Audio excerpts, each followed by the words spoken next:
नमस्कार दोस्तों, आपका बहुत बहुत स्वागत है हमारे चैनल तेरी मेरी कहानियाँ में। अगर आप चैनल पर पहली बार आए हैं तो कृपया घंटी का आइकन दबाकर चैनल को सब्सक्राइब करें, जिससे इसी तरह की और भी मज़ेदार कहानियाँ सबसे पहले पहुँचे आप तक। दोस्तों, आज की कहानी है भोर का तारा।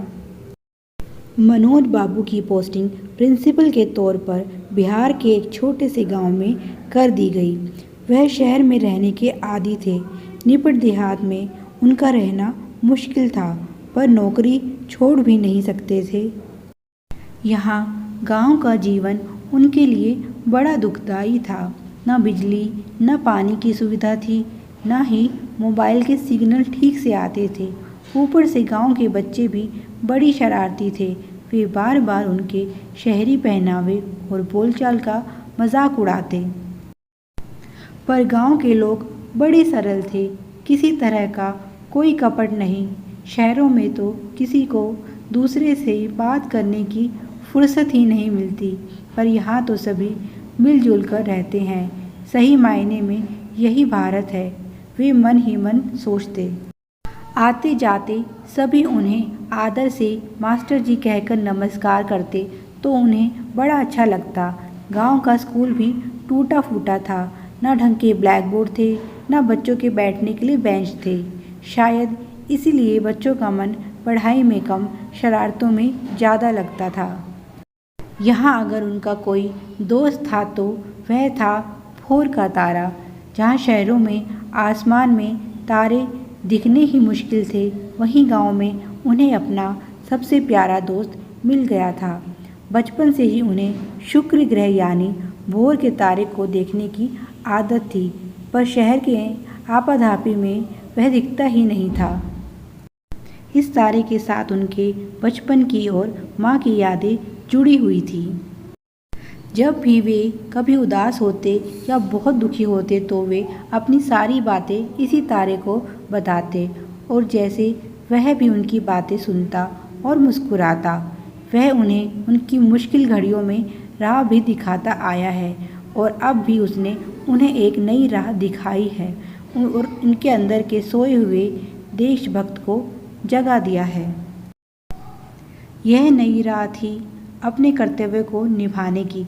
उन्होंने ग्रामीणों के साथ मिलकर सबसे पहले स्कूल का नक्शा ठीक किया, बच्चों के बैठने की उचित व्यवस्था की, ब्लैक बोर्ड ठीक करवाया, पीने के पानी की और शौचालयों की व्यवस्था ठीक करवाई। अब उन्होंने बच्चों को पढ़ाने के लिए प्रोत्साहित करना शुरू किया। यहाँ तो 5वीं कक्षा के बच्चों को भी ठीक से लिखना पढ़ना नहीं आता था। उनके साथ एक शिक्षक और थे, नाम था हरि प्रसाद चौबे।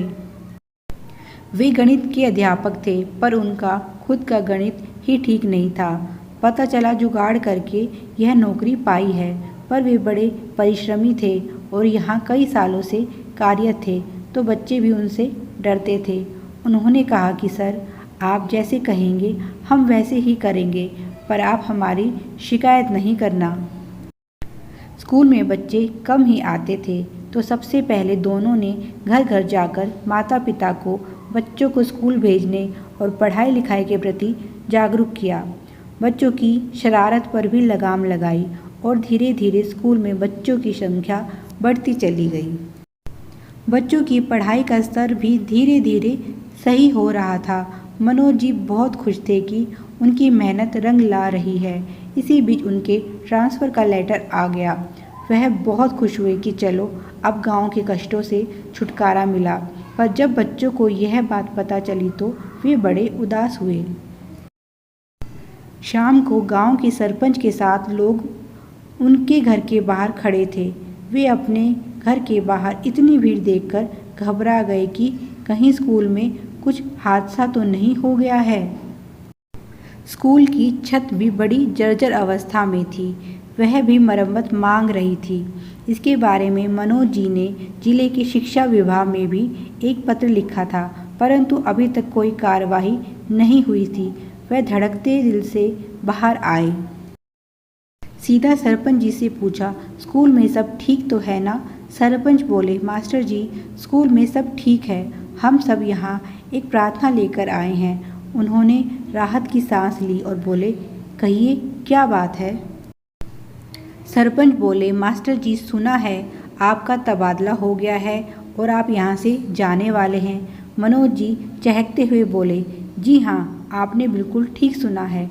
परसों ही मैं यहाँ से चला जाऊँगा। मैंने सरकार को अपने तबादले के लिए पत्र लिखा था और वह स्वीकार हो गया है। यह सुनकर उनका चेहरा लटक गया। फिर बोले, हम यहाँ इसीलिए आए हैं कि आप यह गांव छोड़कर ना जाएं। आपके जैसा मास्टर अभी तक हमारे गांव में कोई नहीं आया। सही मायने में आपने ही हमारे गांव में शिक्षा की लौ जलाई है। आपके आने के बाद हमको लगने लगा है कि हमारे गांव में भी शिक्षा का उजाला हो सकता है। अगर आप चले गए तो हम फिर से अंधेरे में डूब जाएंगे। सभी एक स्वर में कहने लगे, मत जाइए मास्टर जी। मनोज जी ने कहा कि मैं सोचकर बताता हूँ। शाम हो चुकी थी और उनका प्यारा भोर का तारा दिखने लगा था। उन्होंने तारे को देखा तो जैसे वह कह रहा हो कि मत जाइए। अपने प्रति गांव वालों का इतना प्यार और मान सम्मान देखकर उन्होंने अपना फैसला बदल लिया और अपने ट्रांसफ़र ऑर्डर फाड़ दिए और बोले कि अब मैं कहीं नहीं जाऊंगा। Please like, share and subscribe. Thanks for watching.